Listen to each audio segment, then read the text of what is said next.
ونبينا ومولانا محمدا عبده ورسوله صلى الله تعالى عليه وعلى آله وصحبه وبارك وسلم تسليما كثيرا كثيرا.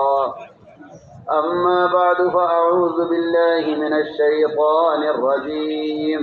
بسم الله الرحمن الرحيم. يا أيها الذين آمنوا اجتنبوا كثيرا من الظن إن بعض الظن إثم ولا تجسسوا ولا يغتب بعضكم بعضا أيحب أحدكم أن يأكل لحم أخيه ميتا فكرهتموه واتقوا الله. وقال عليه الصلاة والسلام كفى بالمرء كذبا أن يحدث بكل ما سمع أو كما قال عليه الصلاة والسلام. میرے محترم عزیز دوست اور بزرگوں، ظن ایک بہت بڑی طاقت ہے. بیت نہیں ہو پائیں گے، ہم کو پتہ ہے. ظن ایک بہت بڑی طاقت ہے. اگر یہ ظن اللہ کے ساتھ انبیاء علیہ السلام کی طرح ہو جائے تو اللہ کی ساری خلقت میں وہ طاقت نہیں ہے جو اللہ کے ساتھ گمان کی کرنے میں ہے. ویڈیو ریکارڈ ہے کہ آڈیو ریکارڈ ہے؟ ابراہیم علیہ السلام کا گمان کیوں؟ جبرائیل کی مدد کا انکار کرواتا ہے. محمد صلی اللہ علیہ وسلم کا گمان ساری قریش کی طاقت کا انکار کرواتا ہے. ایسے ہی میں عرض کرنا چاہتا ہوں کہ جتنی قوت ان کے گمان میں ہے اتنی قوت ساری دنیا کے بسنے والے مسلمانوں میں سے ہر مسلمان کے گمان میں اللہ نے یہ طاقت رکھی ہے. ہماری بات کو توجہ سنیں.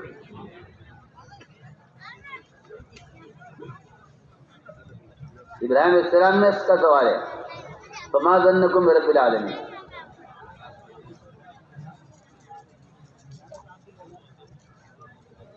ظن کو آپ وہاں سے لے کر چلیے کہ ابراہیم علیہ السلام کے گمان سے کیا مدد ہوئی ہے. اور محمد صلی اللہ علیہ وسلم نے فرمایا ابو بکر تمہارا کیا گمان ہے ان دو کے بارے میں جن کا تیسرا اللہ ہے.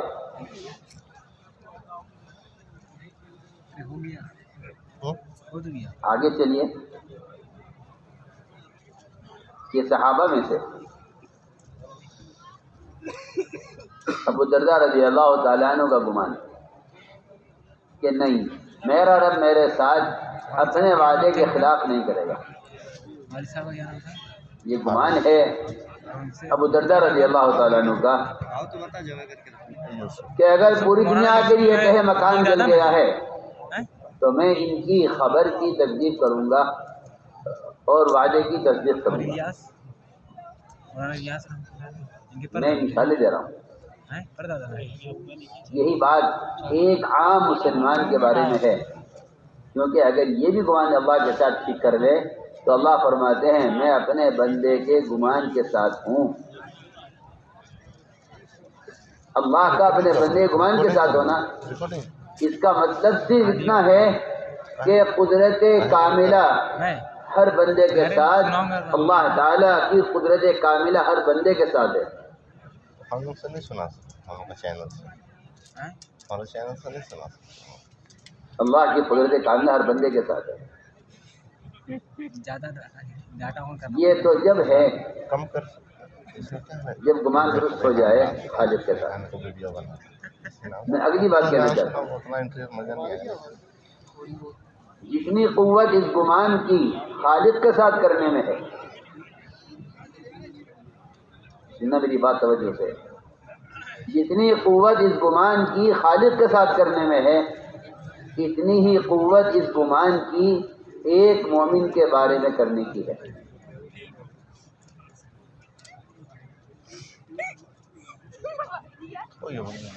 کہ جس طرح تم خالق کے ساتھ اچھا گمان کر کے بڑھیا ہو گیا، خراب ہو گیا۔ بڑی بڑی مددیں حاصل کر لیتے ہو، ایسے ہی تم مومن کے ساتھ اچھا گمان کرو ٹھیک ہے ٹھیک ہے تو اللہ تعالی تمہارے گمان کے مطابق کر کے دکھلائیں گے، اگرچہ تمہارے پاس کسی مومن کے بارے میں خبر کتنی بھی غلط ہو۔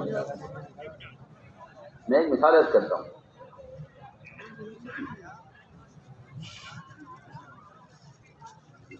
عمر رضی اللہ تعالی عنہ اپنے گورنروں کی حالات ان کی رعایت سے معلوم کرتے تھے، اور رعایا کے لوگ اپنے گورنروں کی شکایت آ کر سمجھ سے کرتے تھے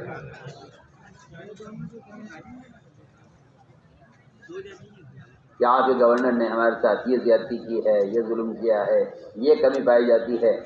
ایک دم ایک سیکنڈ جا کے پیچھے لیکن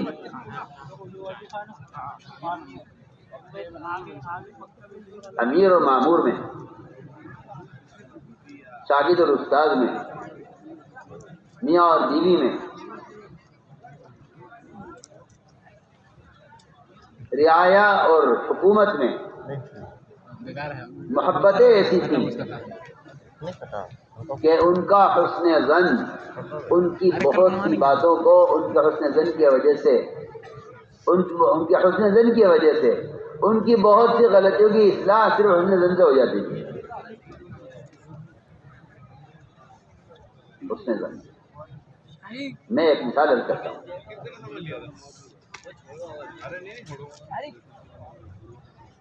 مومن کے بارے میں اچھا گمان کرنا یہ امت کی اجتماعیت اور ماحول کے ستھرا رہنے کے لیے سب سے بنیادی شرط ہے۔ میری بات بہت توجہ سے،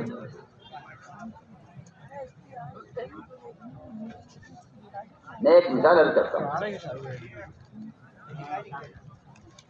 یہ مومن کے بارے میں اچھا گمان۔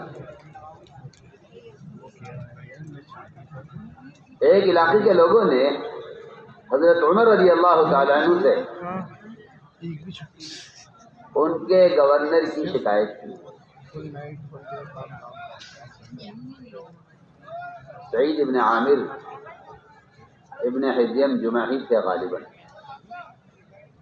کہا جی آپ کے امیر صاحب، آپ نے جو ہم پر امیر بنایا ہے ذمہ دار، اس میں یہ غلطیاں ہیں۔ ایک غلطی یہ ہے کہ یہ دین چڑھنے کے بعد گھر سے نکلتے ہیں، اور تو ہماری بہت بڑی غلطی ہے، یہ تو بہت بڑی غلطی ہے۔ دوسری شکایت یہ ہے کہ یہ مہینے میں ایک پورا دن چھٹی کرتے ہیں، باہر نہیں نکلتے، اور ہماری تو اس سے بڑی غلطی ہے۔ تیسری غلطی یہ ہے کہ یہ کسی بھی دن اچانک بے ہوش ہو جاتے ہیں، اور ایسے بے ہوش ہو جاتے ہیں کہ ہمیں یقین ہوتا ہے کہ یہ مر چکے ہیں۔ یہ تو بڑی غلطی ہے، کیونکہ ایسا آدمی عمارت کا کام کیسے کر سکے گا، بیمار آدمی ہے۔ اور چوتھی غلطی یہ ہے کہ یہ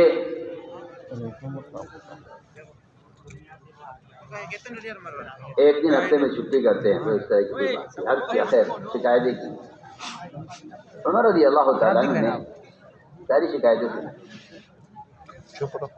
اور شکایتیں سننے کے بعد اللہ سے تنہائی میں دعا کی، اے اللہ، یہ میں نے تیرے دین کی خدمت کے لیے اور تیری مخلوق کی اور رعایا کی خدمت کے لیے ایک آدمی چنا ہوا ہے، اتنی شکایتیں اس کے بارے مجھ سے کی گئی ہیں، اے اللہ تو ان ساری شکایتوں کو صفات میں تبدیل کر دے،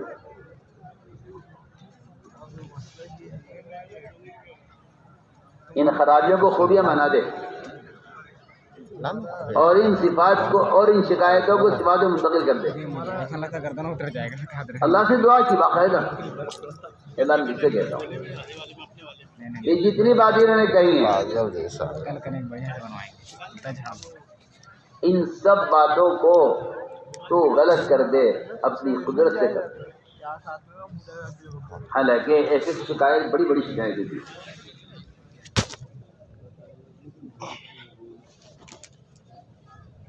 ایک شکایت بڑی بڑی شکایت چنانچہ بلایا عمر رضی اللہ عنہ نے گورنر کو، اور بلایا شکایت کرنے والوں کو، بتاؤ کیا شکایت ہے؟ انہوں نے شکایت دہرائی اور میں جواب دوں۔ اور عمر رضی اللہ تعالیٰ دعا میں لگے رہے کہ اے اللہ ان ساری خرابیوں کو خصلتیں بنا دے اور ان ساری شکایتوں کو صفات بنا دے جو قابل ہے۔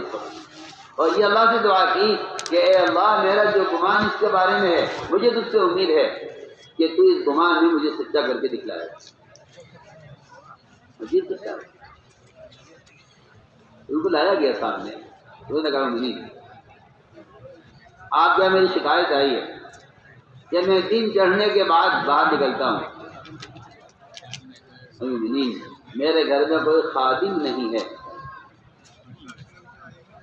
میں آٹا گھومتا ہوں، اس آٹے کا خمیر بننے کا انتظار کرتا ہوں، پھر میں روٹی پکاتا ہوں، اس لیے کہ بیوی کی خدمت، بیوی کی کرنا نفع میرے ذمہ ہے، یہ میری خادمہ نہیں ہے اور خادم میں کوئی رکھتا نہیں، میں اپنی اور بیوی کی روٹی تیار کر کے پھر میں باہر نکلتا ہوں، اس لیے مجھے نکلنے میں داخل ہوتی ہے۔ دوسری بات یہ ہے کہ مہینے میں ایک دن چھٹی کرتا ہوں، میرے پاس صرف ایک کرتا پہننے کو، اور وہ کرتا اونی کرتا ہے،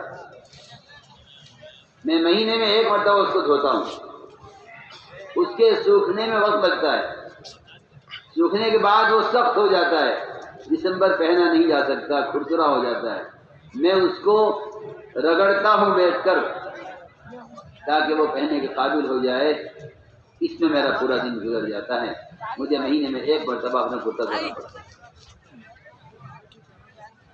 اگر میں بات رکھوں، تیسری بات یہ ہے کہ میں ایک مرتبہ کسی بھی وقت جو بے ہوش ہو جاتا ہوں،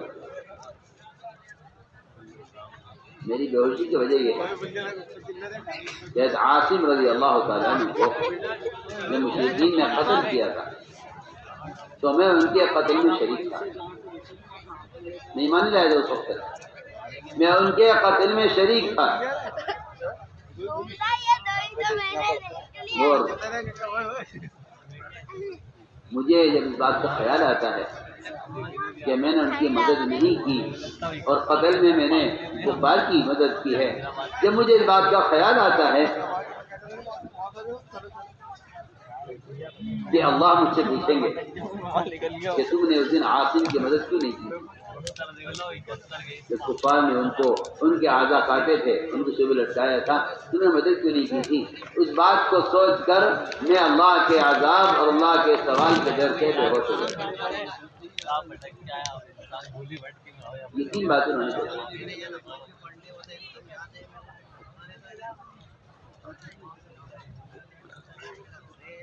عمر رضی اللہ تعالیٰ عنہ، میں تو عرض کر رہا تھا کہ یہ حضرت عمر رضی اللہ تعالیٰ عنہ کا گمان تھا کہ جس گمان نے ان تمام بڑی بڑی شکایتوں کو صفات میں منتقل کر دیا، اس لیے فرمایا کہ ظن المؤمنین خیر، کہ مومن کے ساتھ ہمیشہ اچھا گمان کرے، مومن کے ساتھ ہمیشہ اچھا گمان کرے، تمہارا مومن کے ساتھ اچھا گمان کرنا مومن کی حالت کو بدل دے گا، اور تمہاری اپنی جو تمہارا خیال ہوگا اللہ تعالیٰ اس خیال کے مطابق مومن کی حالت کو بنا دے گا۔ یہ باتیں عرض کرنی ہے، یہ سب سے پہلی شرط ہے کہ اگر مومن کے بارے میں بدگمان ہو گیا تو مومن کی بدگمانی مومن کا اجتماعی نقصان کرے گی، اور مومن کے بارے میں اچھا گمان کہ یہ ایمان والوں کی اجتماعی مدد کرے گا، اس لیے حکم دیا ہے کہ مومن کے بارے میں ہمیشہ اچھا گمان کرو اور مومن کی بات کا یقین کرو، جو وہ کہہ رہا ہے اس کے مطابق گمان کرو، یہ نہیں میں نے عرض کیا کہ بدگمانی کہاں سے پیدا ہوتی ہے، یہ ہے سوال، بدگمانی کہاں سے پیدا ہوتی ہے؟ بدگمانی پیدا کرتا ہے شیطان، کہ وہ تمہارے دلوں میں ایمان والوں کی طرف سے بدگمانیاں پیدا کرتا ہے، ان بدگمانیوں پر آدمی تجسس کرتا ہے، پھر تجسس کر کے عیب تلاش کرتا ہے، پھر عیب تلاش کر کے غیبت کرتا ہے، یہ قرآن کی ترتیب ہے، پہلے بدگمانی، پھر تجسس، عیب کی تلاش کرنا، پھر غیبت۔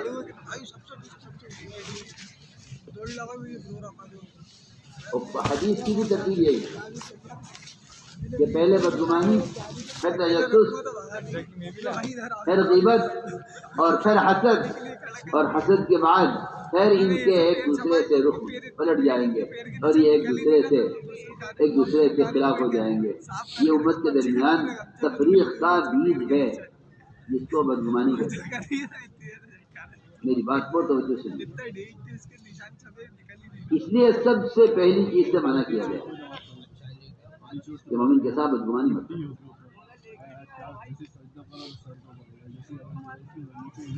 کیونکہ بدگمانی یہ شیطان کی طرف سے، آدمی بدگمانی پر تجسس کرتا ہے، یہ بات دل میں ایک بات آتی ہے، بلکہ حدیث میں آتا ہے کہ بعض مرتبہ شیطان آتا ہے تمہارے درمیان ایک بات کہہ کر چلا جاتا ہے، تم آپس میں اس بات کو دہراتے ہو، ایک دوسرے کو خبر کرتے ہو، لوگ پوچھتے ہیں بات کس نے کہی ہے، آپ کہتے ہیں ہاں ایک آدمی ہے میں اس کو شکل سے جانتا ہوں، نام سے نہیں جانتا، سامنے آ کر بتا دوں گا اس نے یہ بات کہی ہے۔ حدیث میں آتا ہے کہ وہ یقیناً شیطان تھا جو تمہارے درمیان ایک بات چھوڑ گیا ہے اور تم اس بات کو لوگوں میں پھیلا رہے ہو۔ حدیث میں صراحتاً فرمایا کہ وہ شیطان ہی تھا، دوبارہ تمہارے سامنے نہیں آئے گا۔ اور لوگ یہ کہتے ہیں ہاں میں نے بات سنی ہے، پہلے آدمی کو شکل سے جانتا ہوں، نام سے نہیں جانتا، سامنے آ کے تو بتا دوں اس نے بات کہی۔ فرمایا کہ یہ شیطان تھا جو تمہارے درمیان اختلاف، تمہارے درمیان عداوتیں، تمہارے درمیان اختلاف پیدا کرنے کے لیے بات چھوڑ گیا۔ ختم نہیں ہوا ہم کو دیو نہیں سب سے پہلا حکم یہ ہے کہ کسی مومن کے بارے میں بدگمانی کرنے کی کوئی گنجائش نہیں ہے، یہ پہلا حکم ہے کھاؤ کہ مومن کے بارے میں ہمیشہ اچھا گمان کرے، کیونکہ بدگمانی شیطان پیدا کرتا ہے۔ اس بدگمانی کے بعد لوگ تجسس میں پڑتے ہیں کہ دیکھو ایسا ہے یا نہیں، حالانکہ تجسس کرنا حرام ہے۔ لہٰذا لکھا ہے علماء نے کہ امیر اور قاضی جو ظالم سے ظلم کا بدلہ دلوانے والا ہے، اس کے لیے بھی جائز نہیں ہے کہ وہ کسی بات کی تحقیق میں پڑے، سوائے اس کے کہ کسی مسلمان کی جان یا مال کے ضائع ہونے کا اندیشہ ہو تو تحقیق کر سکتا ہے، ورنہ اس کے علاوہ اگر کوئی بات آتی ہے قاضی کے پاس تو اس کو تحقیق کرنے کی اجازت نہیں ہے۔ یہاں تک یہ سب آپ کے لیے آزاد کولڈ میں سردی لے دیں گے نہیں دوبارہ، بھائی آپ سے بہت اہم بات باندھو ہے۔ جی، سب باندھو جی۔ سب آپ کا لے لو، ہمارا ماحول اس لیے بگڑا ہے کہ لوگ تجسس اور غیبت اور بدگمانیوں کو حقیقت بنانے میں لگے ہوئے ہیں۔ اس لیے قرآن نے بہت تاکید کر رہا ہے وَلَا تَجَسَّسُوا، کہ بشا بدگمانی پیدا کرے گا تم عیب جوئی مت لگو، اس لیے کہ حقیقت ہے کہ جو آدمی کسی کے عیب کی تلاش میں لگتا ہے، جو آدمی کسی کا عیب تلاش کرتا ہے اگرچہ اصلاح کی غرض سے کرے، سب حدیث یہ کہتی ہے کہ یہ آدمی فسادی ہے، یہ آدمی اصلاح نہیں چاہتا۔ اور کیا۔ اگر کوئی اصلاح کے ارادے سے بھی کسی کے عیب کو دیکھ رہا ہے کہ اس کی اصلاح کروں گا، تو حدیث میں فرمایا کہ انک ان اتبعت عورات المسلمین افسدتهم، اگر تم مسلمانوں کے عیب تلاش کرو گے، چاہے تمہارا ارادہ اصلاح کا ہی کیوں نہ ہو، تب بھی تم فسادی ہو، تم اصلاح نہیں چاہتے، فساد چاہتے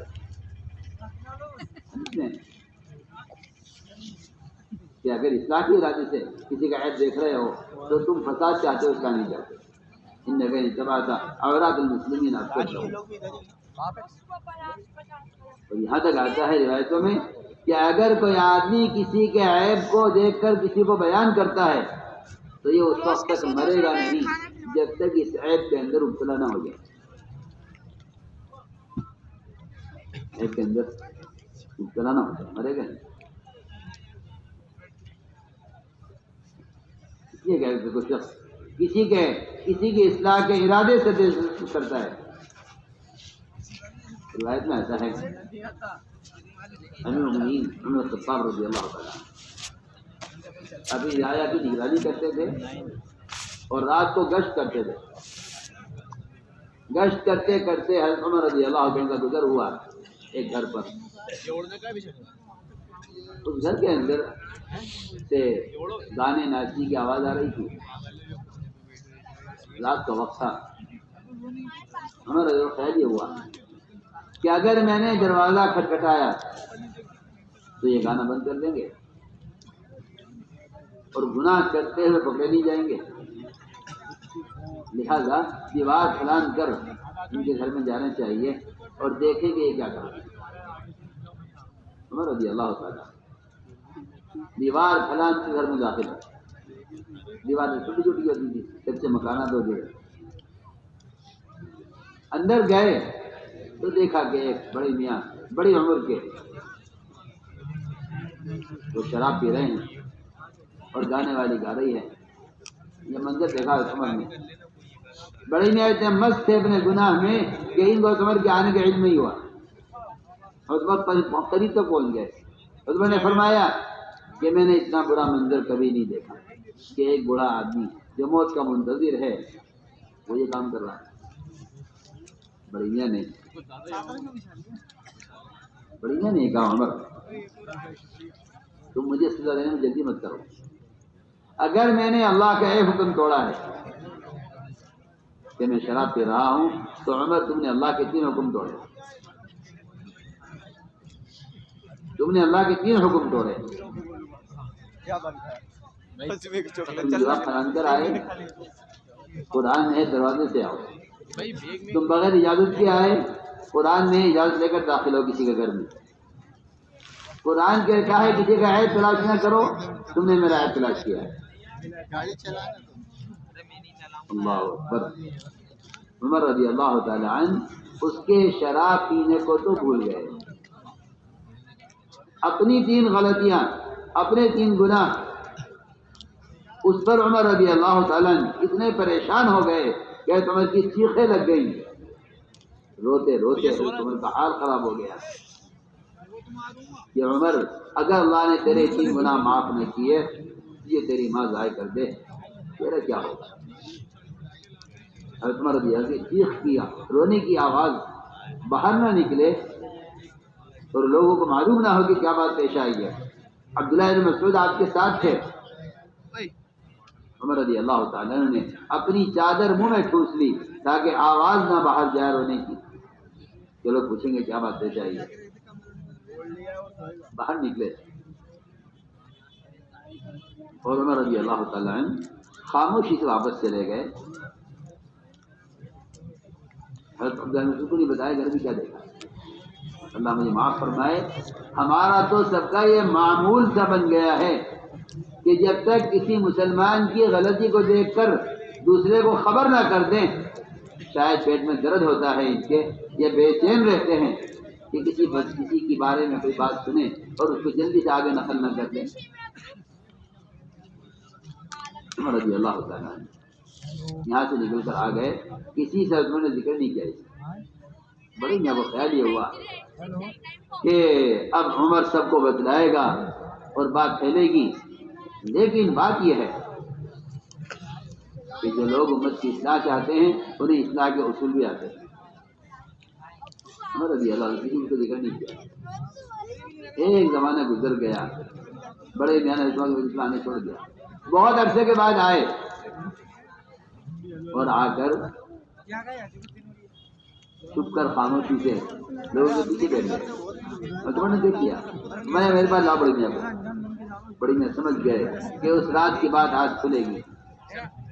عمر رضی اللہ عنہ فرمایا بڑی میاں میرے قریب آ جاؤ، میرے قریب آ جاؤ۔ قریب بلایا، حضرت عمر نے کان میں کہا بڑی میاں کے اس رات کی بات میں نے کسی کو نہیں بتائی تمہارے شراب پینے کی۔ بڑی میاں نے کہا عمر کان قریب کرو، اس رات سے آج تک میں نے بھی شراب نہیں پی۔ کیا بات ہے؟ یہ بات یہ ہے کہ مسلمان کے عیب کو چھپانا اصلاح ہے، مسلمان کے عیب کا شور مچانا اصلاح نہیں، فساد ہے۔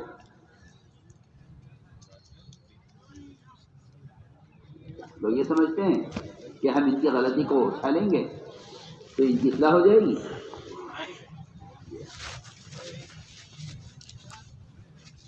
میں صاف سے بات کرتا ہوں کہ جب کوئی آدمی جھوٹی عزت تلاش کرنا چاہتا ہے تو مسلمان کو ذلیل کرتا ہے اپنی عزت کے لیے، حالانکہ مسلمان کو ذلیل کرنے والا اس سے پہلے اللہ کی نظر میں ذلیل ہو چکا ہوتا ہے، اس کو عزت کہاں حاصل ہو جائے گی؟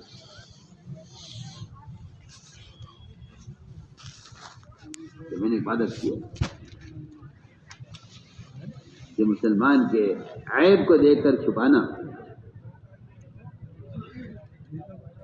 یہ اس لیے ہوتا تھا تاکہ ماحول ستھرا رہے، گناہ کرنے والے کی حد تک گناہ محدود رہے، گناہ کرنے والے کی حد تک گناہ محدود رہے۔ کسی کے گناہ کا کسی کو معلوم ہونا یہ اس سے گناہ کی اشاعت ہوتی ہے، اس سے ماحول خراب ہوتا ہے، اس سے گناہ زندہ ہوتا ہے۔ آپ جانتے ہیں اخبارات کا کوئی مقصد نہیں ہوتا سوائے فحش کو پھیلانے کے، اس لیے فرمایا کہ مومن کی خرابیوں کو چھپایا جائے اور مومن کی خوبیوں کو ظاہر کیا جائے، مومن کی خرابیوں کو چھپایا جائے، مومن کی خوبیوں کو ظاہر کیا جائے۔ ہمارے ایسا فرماتے تھے ہمارا کام خوبیوں کا لین دین ہے اور خوبیوں کے تذکرے ہیں، خرابی تو تذکرے کے قابل ہی نہیں ہے۔ یہاں تک فرمایا امیت الباطل بترک کی ذکر ہی، اگر تم باطل کا ذکر کو مارنا چاہتے ہو اس کا ذکر چھوڑ دو۔ جس چیز کا تذکرے کیا جاتے ہیں وہ چیز زندہ ہوتی ہے، جس چیز کے تذکرے چھوڑ دیے جاتے ہیں وہ چیز مردہ ہو جاتی ہے۔ اس لیے خلفائے راشدین کی زندگی سے ہمیں یہ سبق ملے گا کہ ماحول کس طرح ستھرا بنایا جاتا ہے۔ تو میں آج کر رہا تھا ایک بات شروع سے کہ دو چیزیں ہمارے پاس آتی ہیں، ایک شیطان کی طرف سے دلوں میں بدگمانیاں اور ایک آتی ہیں جھوٹی خبریں۔ سنو غور سے بات، خبریں، قرآن کی خبر، حدیث کی خبر، اس کا تو نہ ہمارے پاس فرصت ہے نہ اس کا ذوق ہے۔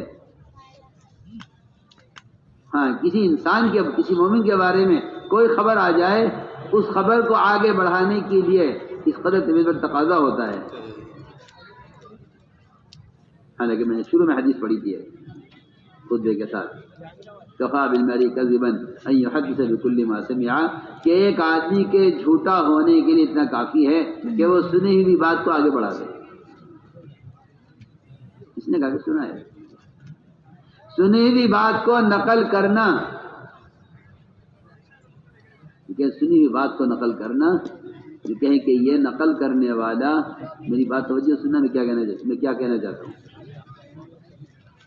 اس سنی ہوئی بات کو نقل کرنے والا گناہ کرنے والے سے زیادہ مجرم ہے اللہ کی نظر میں۔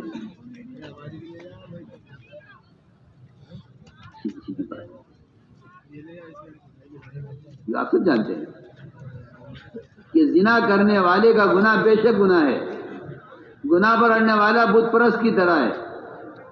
اس کے باوجود میں کہتا ہوں کہ کہ زنا کی خبر کرنے والا غیبت کرنے والا ہے، اور غیبت کرنے والا حدیث میں زنا کرنے والے سے زیادہ بڑا گناہ گار ہے۔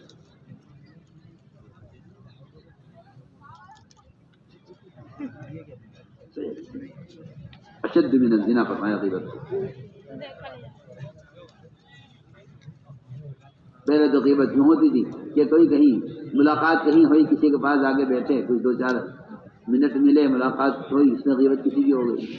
اب تو وہ آلات اور ذرائع لوگوں کے ہاتھوں میں ہیں کہ ایک اس ملک میں بیٹھا ہے، اس ملک میں بیٹھا ہے، اور دونوں آپس میں مسلمانوں کو گوشت کھا رہے ہیں۔ کہ آپ کو غیبت کرنے کے لیے کسی کے پاس جا کر بیٹھنے کی ضرورت نہیں ہے، آپ جہاں ہیں وہاں رہتے ہوئے آپ غیبت کر سکتے ہیں۔ حضور اکرم صلی اللہ علیہ وسلم نے جن روایتوں میں غیبت کو مسلمان کا گوشت کھانا بتلایا ہے، ان روایتوں کو لوگ ایک فرضی مثال، کیا میں کروں، شرم آتی ہے کہتے ہوئے،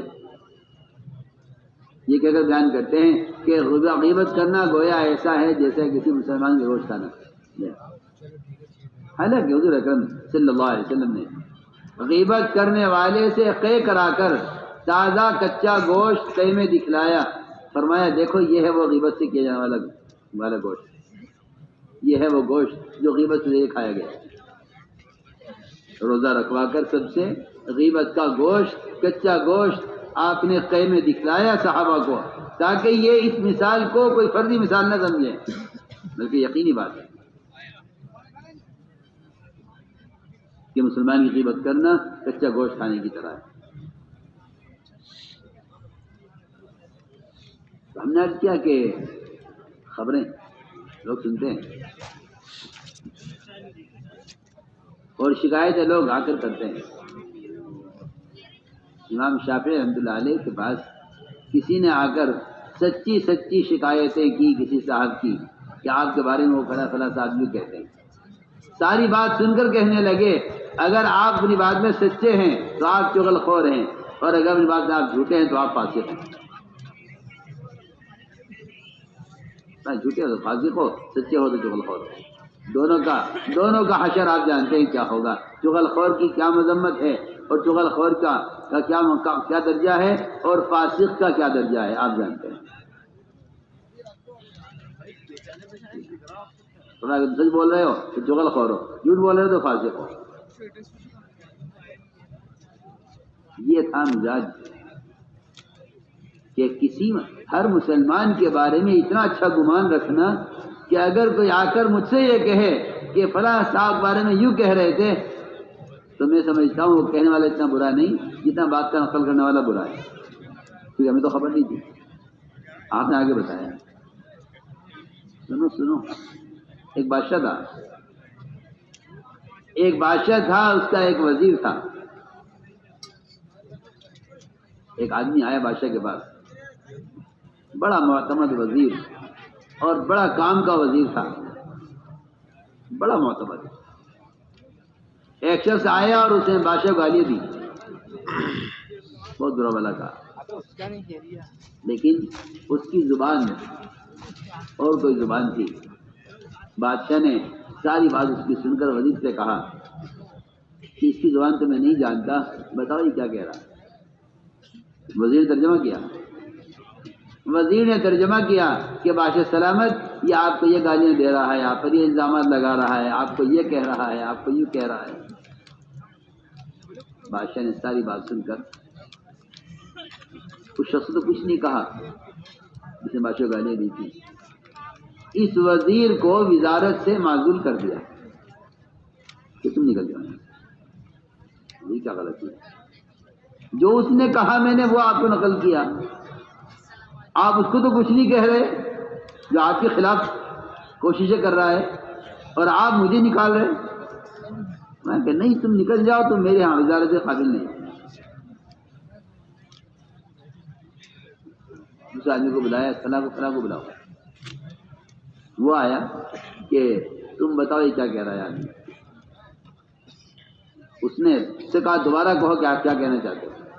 اس نے پہلے سے زیادہ بڑھ کر بادشاہ سلامت کے خلاف ان کے پر الزامات اور ان کے خلاف باتیں کہیں.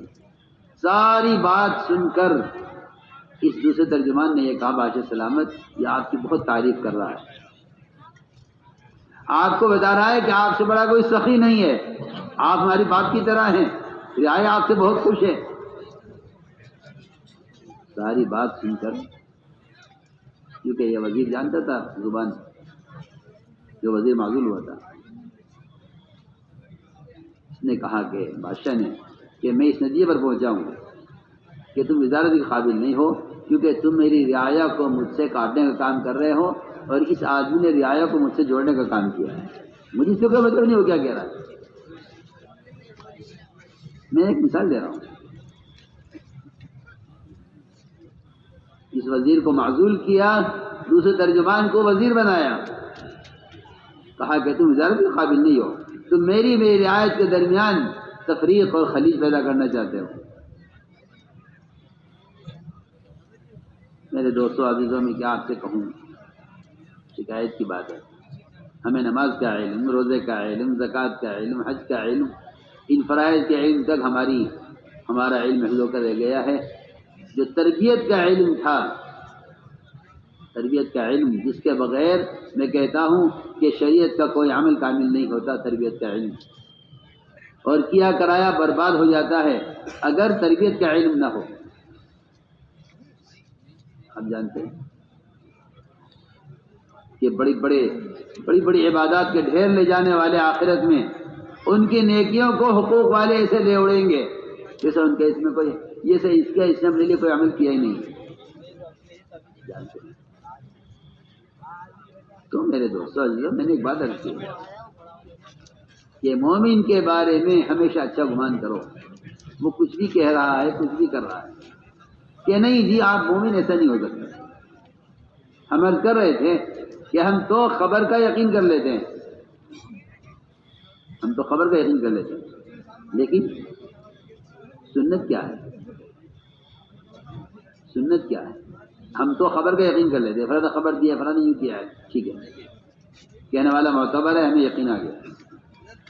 سنت کیا ہے؟ سنت یہ ہے کہ جو آدمی اپنے گناہ کا خود اگر اعتراف کرے، سنت یہ ہے کہ آپ اس کے گناہ کا بھی انکار کریں. مخبر کی خبر کا انکار کوئی کمال نہیں ہے، معترف کے اعتراف کا انکار کرنا کمال ہے. لیکن مومن ایسا نہیں کرتے. آپ بڑی بات توجہ سنیے. اعتراف کر رہا ہے زنا کرنے والا آپ کے سامنے آ کر، زنیت یا رسول اللہ، فرمایا نہیں تم نے زنا نہیں کیا. نے کہا جی میں نے زنا کیا. میں تم نے زنا نہیں کیا. کہ جی میں نے زنا کیا. فرمایا تم نے زنا نہیں کیا. چلے جاؤ. جبکہ قاضی کو اور امیر کو حد قائم کرنی ہے. معترف ہے، اعتراف کر رہا ہے زنا کا. میں کہ تم نے زنا نہیں کیا. تم کیا جانو زنا کیا ہے؟ اور یہاں حال یہ ہے کہ خبر پر بڑے بڑے فیصلے کر گزرتے ہیں، اور خبر پر بڑے بڑے اقدامات کر لیتے ہیں. کہتے ہیں ہمیں بہت کیا کہتے ہیں کہ بہت مصدقہ ذرائع سے معلوم ہوا ہے.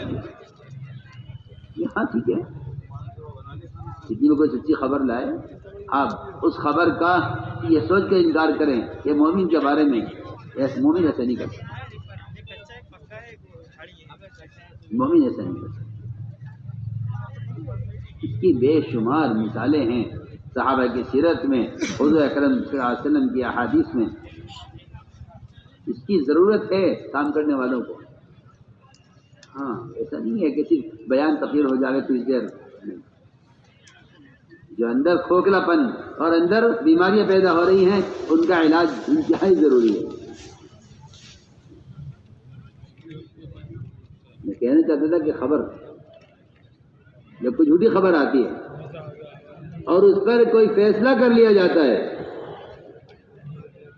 میں ایک واقعہ سناتا ہوں، آپ کو سے اندازہ ہوگا. حضور اکرم صلی اللہ علیہ وسلم نے بنو مستلق سے زکوٰۃ وصول کرنے کے لیے ایک صحابی کو بھیجا. بنو مستلق بڑا قبیلہ تھا، مالدار قبیلہ تھا. ان سے زکوٰۃ وصول کرنی تھی. زکوٰۃ کی وصولیابی کے لیے ایک آدمی کو آپ نے بھیجا،